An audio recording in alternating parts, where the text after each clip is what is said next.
नमस्कार, आप देख रहे हैं मेरठ दर्शन और आज के बुलेटिन के साथ मैं हूं निशा। आज के बुलेटिन में आप सभी का स्वागत है।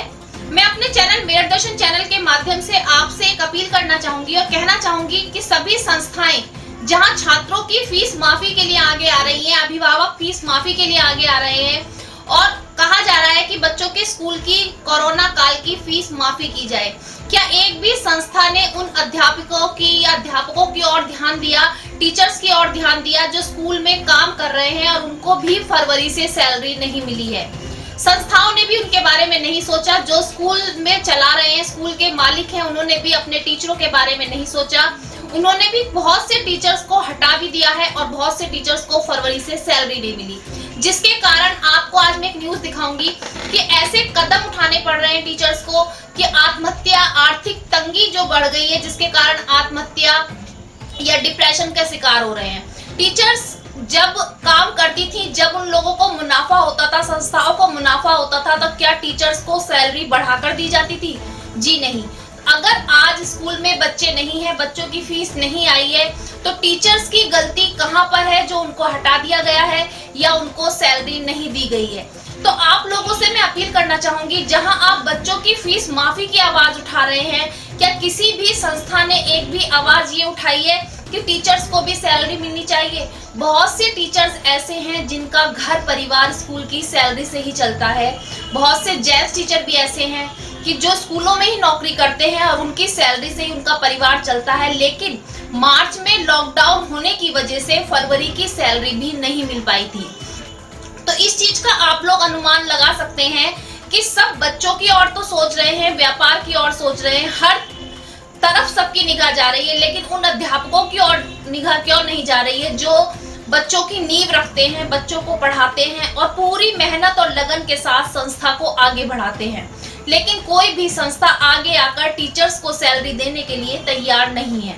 तो मैं अपने चैनल मेरठ दर्शन के माध्यम से अपील करना चाहूंगी कि जब आप लोगों को मुनाफा हुआ तब आपने टीचर्स के बारे में नहीं सोचा, लेकिन अब तो ऐसा समय है, सभी आगे बढ़ रहे हैं, तो टीचर्स के बारे में भी सोचें।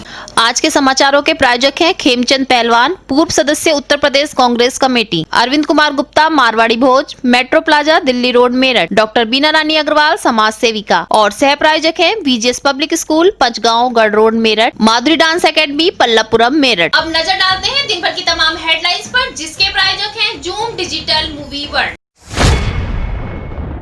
कोरोना के तेजी से बढ़ते आंकड़ों ने उड़ाई नींद। सोमवार को 95 कोरोना पॉजिटिव मरीज मिलने के बाद आंकड़ा हुआ 3,388। कोरोना से मरने वालों की संख्या पहुंची 109। मेरठ शहर में जाम की स्थिति को देखते हुए मेरठ पुलिस ने उठाया बड़ा कदम। हापुड़ट्टे चौराहे पर ऑटो ई रिक्शा के लिए नए नियम किए लागू। ना मानने वाले के खिलाफ होगी कार्रवाई, पुलिस अध्यक्ष यातायात ने दी जानकारी। सर्विस लॉन्च सेल को मिली बड़ी कामयाबी, अब तक खोए लगभग 70 मोबाइल फोन IMEI रन कराकर किए बरामद। पुलिस लाइन में मोबाइल लौटाने के लिए मालिकों को बुलाकर किया एक कार्यक्रम। समाजवादी पार्टी के कार्यकर्ताओं ने विभिन्न मांगों को लेकर कलेक्ट्रेट में टेंट लगाकर किया क्रमिक धरना, CO व इंस्पेक्टर ने किया गिरफ्तार। NCERT के करोड़ों रुपए के घोटाले को लेकर कांग्रेस पार्टी के कार्यकर्ताओं ने दिया धरना, भाजपा नेताओं के घोटाले के खिलाफ CBI जांच की मांग। NCERT की नकली किताबों के कारोबार में भाजपा के बड़े बड़े नेता हैं शामिल, सपा के कार्यकर्ताओं ने प्रदर्शन कर जल्द से जल्द गिरफ्तारी की मांग। पुलिस से धक्का मुक्की, जमकर हुआ हंगामा। नौचंदी थाना क्षेत्र शास्त्री नगर सेंट्रल मार्केट में कैलाश डेयरी व स्वीट शॉप खोलकर भाजपा विधायक के भतीजे को लॉकडाउन का उल्लंघन करना पड़ा भारी, पुलिस ने किया गिरफ्तार। शनिवार व रविवार को संपूर्ण लॉकडाउन के दौरान कैलाश डेयरी, हरिया लस्सी, प्रोविजन स्टोर शास्त्री नगर में लॉकडाउन का उल्लंघन करते आए नजर। मेरठ CO ने सख्ती से दी चेतावनी, किया गिरफ्तार। थाना कोतवाली क्षेत्र में कसाई वाली मस्जिद के पास लॉकडाउन में खुली चिकन पॉइंट की शॉप। सूचना पाकर मौके पर पहुंची पुलिस, खाते हुए 10-12 लोगों को किया गिरफ्तार। थाना सदर क्षेत्र में आर्थिक तंगी से परेशान दीवान स्कूल के डांस टीचर ने फांसी लगाकर की आत्महत्या। फरवरी से नहीं मिली थी स्कूल से सैलरी। आनंद हॉस्पिटल के कोरोना वार्ड में सुरक्षा के दृष्टिगत किया गया हवन। डॉक्टर्स व स्टाफ ने पीपीई किट पहनकर नियमों का पालन करते हुए हवन में लिया हिस्सा। आस्था के आगे किलोमीटर भी बन जाते हैं मीटर, ऐसा ही नजारा आज देखने को मिला।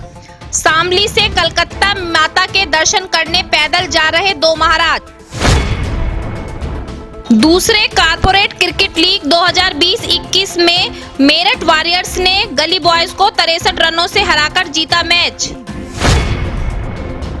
अब खबरें विस्तार से। सबसे पहले आपको दिखाते हैं कोरोना की अपडेट। जी हाँ, कितनी तेजी से आंकड़ा बढ़ रहा है आप देख सकते हैं कि कल 93 पॉजिटिव केस सामने आए थे और रोज आंकड़ा दिन प्रतिदिन बढ़ रहा है। पहले तो कहा जा रहा था कि 2 दिन में 100 का आंकड़ा पार हो रहा था, लेकिन ऐसा लग रहा है कि एक दिन में 100 का आंकड़े के बिल्कुल नजदीक पहुंचते जा रहे हैं।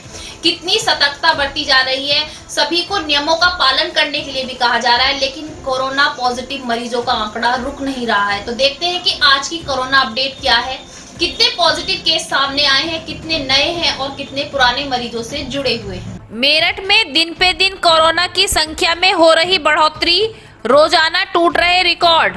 सोमवार को 95 लोगों की कोविड रिपोर्ट पॉजिटिव आने से मचा हड़कंप। 3388 पहुंचा आंकड़ा, जिनमें से 43 नए मरीज बाकी पुराने मरीजों से जुड़े हैं। 109 मरीज अब तक तोड़ चुके हैं दम। 2619 मरीज ठीक होकर हुए डिस्चार्ज। 650 केस अभी भी हैं एक्टिव। मेरठ सीएमओ डॉक्टर राजकुमार ने की पुष्टि। मेरठ में बढ़ती जाम की स्थिति को देखकर ट्रैफिक पुलिस द्वारा एक नए नियमों को लागू किया गया है, नए नियम बनाए गए हैं। अगर मैं भी आपसे कहना चाहूंगी कि ऑटो रिक्शा और ई रिक्शा के कारण पूरे मेरठ में जाम लगा हुआ है। हर चौराहे पर अगर पहुंचकर देखा जाए तो ई रिक्शा और ऑटो रिक्शा के कारण इतना भयानक जाम लगा होता है कि निकलने में लगभग आधा से 1 घंटा लग जाता है। इन्हीं सब समस्याओं को ध्यान में रखते हुए आज एसपी ट्रैफिक ने जानकारी दी कि कड़े से कड़े नियम बनाए गए हैं। सबसे पहले सभी ऑटो रिक्शा और ई रिक्शा को समझाया जाएगा उनको किस तरीके से निकलना है, चौराहा पार नहीं करना है। उसके दूसरी बार अगर उन्होंने नहीं सुना तो उसके बाद उनका चालान काटा जाएगा। चालान काटने के बाद भी यदि कोई नहीं सुनता है तो वाहन को सीज कर दिया जाएगा। ये मेरठ शहर के जाम को दृष्टिगत रखते हुए कुछ प्रमुख चौराहों पर यातायात के प्रबंधन को सुचारू रूप से चलाने की व्यवस्था की गई है, जिसमें मेरठ अड्डे पर मेरठ में हापुड़ अड्डे पर हमने सबसे पहले इसको लक्षित किया है। इसके लिए चौराहे से 100 मीटर दूर सभी दिशाओं में किसी ऑटो रिक्शा को, 3 व्हीलर को या ई रिक्शा को परमिटेड नहीं है। दूसरी बात, कुछ लोगों को बाईपास होकर गुजारा जा रहा है, मेन रोड से नहीं गुजारा जाएगा ताकि इससे जाम की स्थिति न बन पाए। अगर ये हमारा प्रयोग सफल रहता है तो इसको अन्य चौराहों पर भी लागू किया जाएगा। सर्विस लॉन्च सेल को आज एक बड़ी कामयाबी हासिल हुई। जी हां, 70 से ज्यादा मोबाइल जो खो चुके थे उनको ढूंढकर उनके मालिकों तक पहुंचाया। जी हां, मैं आपको बताती हूं किस तरीके से ढूंढे गए। EMI नंबर द्वारा उनको सर्विस लाइन्स द्वारा डाल दिया गया था, जिससे उन्हें ढूंढकर आज एक कार्यक्रम का आयोजन किया गया और उनके मालिकों को बुलाकर वो फोन उन तक वापस किए गए। वो आज मुझे ना वापस मिल गई है हमारे पुलिस ऑफिसर्स की गुड वर्क की वजह से, जिसमें ऑल सर्विलांस टीम है एंड आई एम एडवोकेट और मुझे इनका ये वर्क बहुत अच्छा लगा। थैंक्स। मेरा जेल चुकी संगीता सागर, एडवोकेट संगीता सागर। जब लोगों के फ़ोन खो जाते हैं तो उसका जो सर्वेलेंस सेल के पास जब उनकी कंप्लेंट आती है तो उसका IMEI रन कराया जाता है। उसी IMEI रन कराने के आधार पर जब उस मोबाइल की लोकेशन मिलती है तो सर्वेलेंस सेल का काम होता है फिर उस मोबाइल को कलेक्ट करना, उसको मोबाइल को लेना और जिस व्यक्ति का वो मोबाइल है उस तक पहुँचाना। तो इसी क्रम में बहुत ही अच्छा काम किया हमारी सर्वेलेंस सेल ने अपने प्रभारी के गाइडेंस में, SSP सर के गाइडेंस में। और आज हमने लगभग 70 मोबाइल लोगों को लौटा रहे हैं और ये आगे भी चलता रहेगा क्योंकि लगातार हम IMEI रन कराते रहते हैं, लगातार हम सर्वेलेंस सेल के थ्रू माध्यम से नज़र रखे रहते हैं इन चीज़ों पर, ताकि इस तरह के कोई भी क्राइम ना होने पाए। लोगों के मोबाइल चोरी हो जाते हैं, लोगों के मोबाइल गिर जाते हैं, कई बार फिर लोग उसको जो चोरी करता है उसको फर्दर बेच देता है। तो हमने ये काफ़ी अच्छी रिकवरी की है 70 मोबाइल और सभी लोगों को उनके मोबाइल वापस लौटाए गए हैं। आज ये पुलिस लाइन में ये कार्यक्रम छोटा सा रखा गया था और खुली जगह में सोशल डिस्टेंसिंग का पालन करते हुए सभी लोगों को उनके मोबाइल लौटाए जा रहे हैं। नकली दवाइयां, नकली कारोबार कितने आपको दिखाई दिए हैं कि अब तक हम दिखाते आ रहे हैं कि नकली दवाइयों का कारोबार चलता था, नकली प्रोडक्ट का कारोबार चल रहा था, कि नकली राशन आ रहा है, नकली और चीजें दी जा रही थी, लेकिन अब नकली किताबें भी, बच्चों के भविष्य के साथ भी खिलवाड़ होने लगा है। कितने बच्चों का भविष्य बर्बाद किया जा रहा है और इसमें बड़े बड़े नेता शामिल हैं। उसी चीज को लेकर के आज कांग्रेस के कार्यकर्ताओं ने धरना दिया और कहा कि इतने बड़े बड़े भाजपा के नेता इसमें शामिल हैं, उन सबके खिलाफ सीबीआई जांच की जाए। उन्होंने सीबीआई जांच की मांग की और कहा कि सीबीआई जांच के दौरान ये देखा जाए कि इतना बड़ा घोटाला करने में कितने लोग शामिल हैं और कब से ये घोटाला चल रहा है। आज कांग्रेस पार्टी मेरठ में एनसीईआरटी का जो घोटाला, जो करोड़ों रुपए का भ्रष्टाचार का मामला उजागर हुआ है, जिसमें भाजपा नेताओं की संलिप्तता भी नजर आती है। कांग्रेस पार्टी मांग करती है कि यह घोटाला बहुत बड़े स्तर का घोटाला है और इसमें अभी भी बहुत लोग बचाए जा रहे हैं। कांग्रेस पार्टी इसकी सीबीआई जांच की मांग करती है। किसी भी सुप्रीम कोर्ट के सेवानिवृत्त न्यायाधीश से इसकी जांच कराई जाए और तत्काल जो आरोपी इसमें हैं उन्हें गिरफ्तार किया जाए। सरकार कहीं भी भाजपा के नेताओं को बचाने की कोशिश ना करे। भाजपा के नेताओं का, भाजपा के बड़े बड़े विधायकों का, सांसदों का उन्हें संरक्षक है, तभी इन्हें बचाने के लिए सरकार कोशिश कर रही है। उनके पदाधिकारी इस घोटाले में शामिल हैं, उनके पदाधिकारी के साथ साथ तमाम बड़े नेता इसमें शामिल हैं। सरकार को ये सच जनता के सामने लाना पड़ेगा। बच्चों के भविष्य के साथ जो खिलवाड़ एनसीईआरटी की किताबों के नाम पे हो रहा था, इसका सच जनता के सामने आना चाहिए।